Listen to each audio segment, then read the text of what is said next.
सदक़ल्लाहुल अज़ीम। शुरू अल्लाह के नाम से जो बहुत मेहरबान और नहायत रहम करने वाला है। रोज़ों की रातों में अपनी औरतों के पास जाना तुम्हारे लिए हलाल हुआ, वो तुम्हारी लिबास हैं और तुम उनके लिबास। अल्लाह ने जाना कि तुम अपनी जानों को ख़यानत में डालते थे तो उसने तुम्हारी तौबा कबूल की और तुम्हें माफ़ फरमाया। तो अब उनसे सोहबत करो और तलब करो जो अल्लाह ने तुम्हारे नसीब में लिखा हो, और खाओ पियो यहाँ तक कि तुम्हारे लिए ज़ाहिर हो जाए सफ़ेदी का डोरा स्याही के डोरे से फूट कर। फिर रात आने तक रोज़े पूरे करो और औरत को हाथ ना लगाओ जब तुम मस्जिदों में एतकाफ़ से हो। ये अल्लाह की हदें हैं, उनके पास ना जाओ। अल्लाह यूं ही बयान करता है लोगों से अपनी आयतें कि कहीं उन्हें परहेज़गारी मिले। सूरह बकरा आयत नंबर 147। हमारे प्यारे कारी असदुल हक साहब, अस्सलाम वालेकुम हज़रत, कैसे हैं? अस्सलाम, अल्लाह का बड़ा शुक्र। बिल्कुल ठीक ठाक, दुआएं, शुक्र। आप सबको भी अस्सलाम वालेकुम। तमाम आलिम इस्लाम को सलाम, जहाँ जहाँ हमारा प्रोग्राम देखा जा रहा है बाहर रमज़ान, और हम सबको खुश आमदीद कहते हैं। अल्हम्दुलिल्लाह अल्हम्दुलिल्लाह इन 2-3 दिनों में जिस तरह से आप लोगों का प्यारा रिस्पॉन्स आ रहा है, बहुत अच्छा लगता है। आपके इस प्यार का बहुत बहुत शुक्रिया, आपकी इस सपोर्ट का बहुत बहुत शुक्रिया।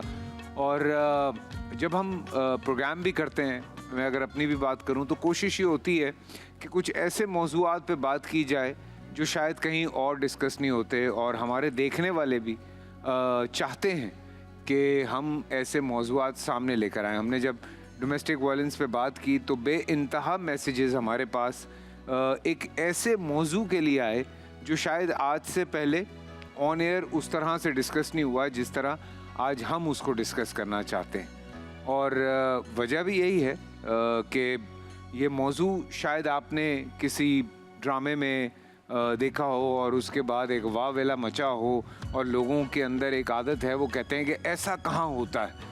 तो भैया बहुत बड़ी आबादी है, ये दुनिया में अलग अलग तरह के लोग हैं जो अलग अलग तरह से ज़िंदगी गुजार रहे हैं। हर एक की ज़िंदगी एक जैसी नहीं होती। तो बहुत सारे ऐसे लोग हैं जो कुछ ऐसी चीज़ों से गुज़रते हैं जिनका आप कभी सोच भी नहीं सकते। तो खुदारा ये फ़ैसला सादिर करने से पहले लोगों के ऊपर कि ऐसा नहीं होता, प्लीज़ थोड़ा सा पढ़ लिया करें, थोड़ा सा जान लिया करें, और उसके बाद कोई फ़ैसला जो है वो सुनाया करें। क्योंकि लोगों को लगता है कि नहीं ऐसा तो नहीं होता, ये तो फजूल की बात है, और अगर ऐसा हो भी गया तो क्या फ़र्क पड़ता है। जिन लोगों पे ये सब कुछ गुज़र रहा होता है वही समझ सकते हैं कि ये कितनी मुश्किल चीज़ है जिसको वो अंडरस्टैंड करते हैं। ऑब्वियसली रमज़ान का महीना है, हमें भूख प्यास इसका सब्र सिखाता है।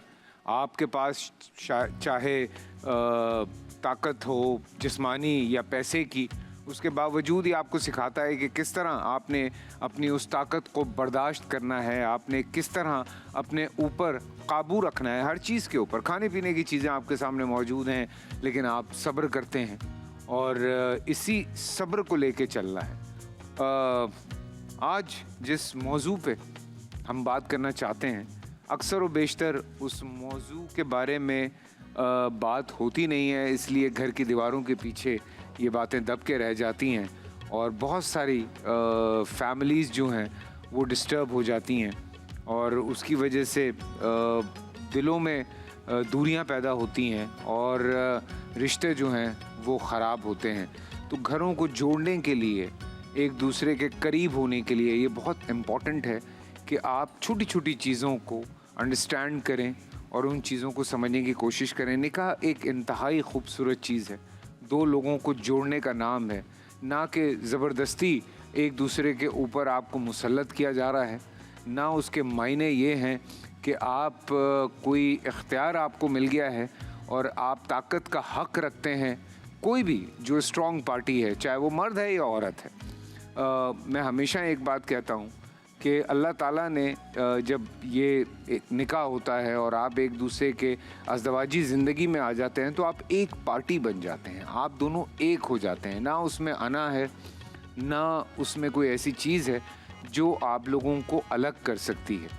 वहीं पे ये जो जबरी इज़दवाजी रिश्ता है, जब हम उसकी बात करते हैं तो उस पे इतने सारे लोगों ने हमें मैसेजेस किए, और जिसको मैं भी जब पढ़ रहा था तो मुझे बड़ी हैरत हो रही थी कि किस तरह से कोई इस तरह की चीज़ों पे जा सकता है।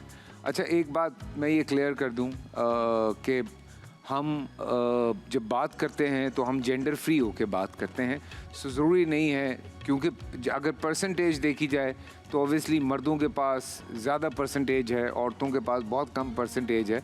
तो वो इस वजह से ज़रा सा मर्दों पे बात ज़्यादा आ जाती है कि आप जब अपने आप को ये समझते हैं कि आपका इख्तियार है और आप अपनी पावर शो करना चाह रहे हैं, तो आपको इस तरह की हरकत करते हैं। तो बाहमी रज़ामंदी जो है वो बड़ी ज़रूरी है। अभी जैसे सूरह बकरा की आयत थी, इसमें भी जब बात की गई तो इस्लाम कहीं भी आपको किसी चीज़ के लिए उस तरह से नहीं रोकता या मना नहीं करता कि आप अपनी अज़दवाजी ज़िंदगी से दूर हो जाएं, जंगलों में चले जाएं, आप रोज़ा रखने के बाद जो है वो अपने आप को ख़त्म कर दें, हंसें मुस्कुराएं, बच्चों के साथ प्यार से पेश आएँ, अपनी बेगम के साथ प्यार से पेश आएँ, अपने पेरेंट्स के साथ प्यार से पेश आएँ।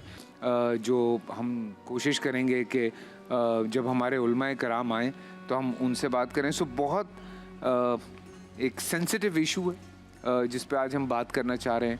तो कोशिश ये रहेगी कि बड़े तरीके से इस चीज़ को हैंडल किया जाए, इस चीज़ को अंडरस्टैंड किया जाए कि राइट्स क्या हैं और किस तरह से हम एक खुशगवार ज़िंदगी गुजार सकते हैं और अल्लाह ताला इस हवाले से क्या फ़रमाते हैं। फ़िलहाल छोटा सा एक ब्रेक है, ब्रेक से वापस आते हैं। आज का भी लाइनअप बड़ा अच्छा है जी, हमारे साथ रहिए। आज हमारी गेस्ट भी बड़ी प्यारी हैं, तो मिलते हैं छोटी सी एक ब्रेक के बाद।